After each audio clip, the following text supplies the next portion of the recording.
வணக்கம் நண்பர்களே, இது நம்ம வீடு சேனல். இன்றைக்கி நம்ம தோட்டத்தில் ஒரு அறுவடை வீடியோ தான் பார்க்க போகிறோம். வாங்க வீடியோக்குள்ளே போகலாம். நம்ம தோட்டத்தில் சிறுகீரை, அரைக்கீரை, பாலக்கீரை போட்டிருந்தோம். சிறுகீரை இப்போ நம்ம அறுவடை பண்ண போகிறோம். வாங்க இது கட் பண்ணிடலாம்.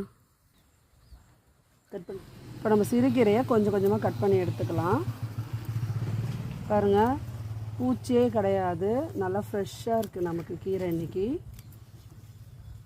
ரொம்ப நல்லாவே வந்திருக்கு கீரை. பாருங்கள் எவ்வளோ பச்சை பசேல்னு இருக்குது, பூச்சிகள் இல்லாமல்.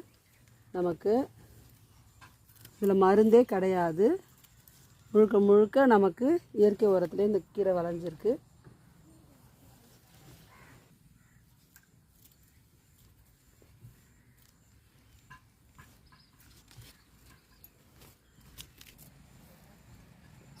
நல்லா அருமையாக கீரை வந்திருக்கு.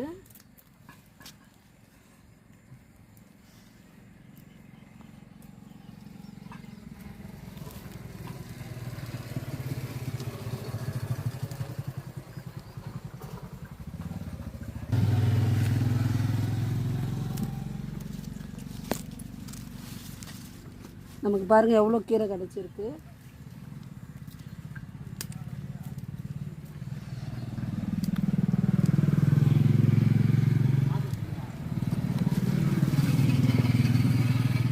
கீரை மட்டும் இல்லை, தக்காளியும் பழுத்து இருக்குது. அதையும் நம்ம அறுவடை பண்ணிடலாம் இன்றைக்கி. பாருங்கள், தக்காளி நல்லா பெருசாக இருக்குது, ஃப்ரெஷ்ஷாகவும் இருக்குது, நல்லா பழுத்துருக்கு.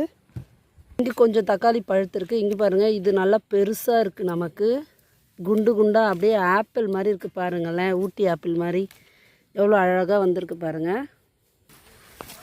கருவேப்பிலை நல்லா ஃப்ரெஷ்ஷாக இருக்குது. கருவேப்பிலையும் கொஞ்சம் நம்ம கட் பண்ணி எடுத்துக்கலாம். பாருங்கள், கருவேப்பிலை எவ்வளோ ஃப்ரெஷ்ஷாக இருக்குது. நம்ம தோட்டத்துலேருந்து பறிச்சிட்டோம். தோட்டத்தில் மல்லியும் பூத்துருக்கு, அதையும் நம்ம பறிச்சிக்கலாம். பாருங்கள் எவ்வளோ சூப்பராக இருக்குது.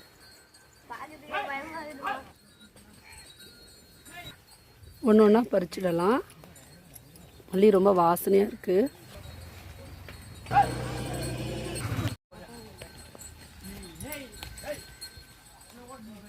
மல்லிப்பூ பறிச்சாச்சு. ஒரு பன்னீர் ரோஸும் நம்ம தோட்டத்தில் பூத்துருக்கு, அதையும் நம்ம பறிச்சிடலாம். பன்னீர் ரோஸ் பறிச்சாச்சு. இங்கே பாருங்கள், இந்த வெயிலையும் நல்லா மொட்டு வச்சுருக்கு. பாருங்கள் நண்பர்களே, இன்றைக்கி நம்ம தோட்டத்தில் சிறுகீரை, தக்காளி, கருவேப்பிலை, மல்லி, ரோஸ் இதெல்லாம் அறுவடை பண்ணியிருக்கோம். இந்த வீடியோ பிடிச்சிருந்தா லைக் பண்ணுங்கள், ஷேர் பண்ணுங்கள், மறக்காமல் சப்ஸ்கிரைப் பண்ணுங்கள். நன்றி.